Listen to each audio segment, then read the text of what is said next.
நிறைய பேருக்கு அந்த ஒரு ஃபீடிங் நேரத்தில் அந்த ஒரு பர்சிஸ்டண்ட்டாக நெக் பெயின் இருந்துகிட்டே இருக்கும்.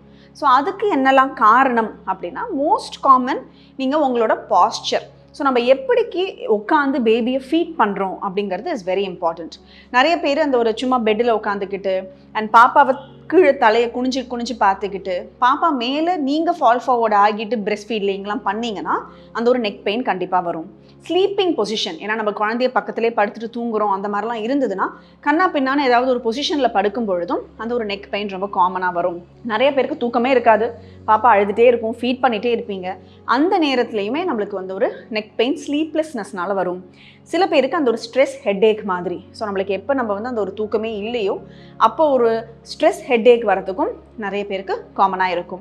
அண்ட் நிறைய பேர் காமனாக என்ன மிஸ்டேக் பண்ணுவீங்கன்னா, அந்த ஒரு ஷோல்டர் எப்பொழுதுமே வந்து லிஃப்டட் அப்பாக இப்படி இருக்கும். ஸோ அது நம்மளோட ஸ்ட்ரெஸ்னால் நம்ம அறியாமையே அது அந்த மாதிரி ஆகும். எஸ்பெஷலி ஃபீடிங் பொசிஷனில் அந்த மாதிரி இருக்கும்.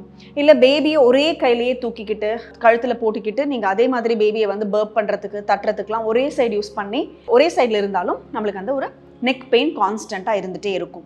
ஸோ மெயினாக நெக் பெயினுங்கிறது ரொம்ப காமனாக வரது தான்.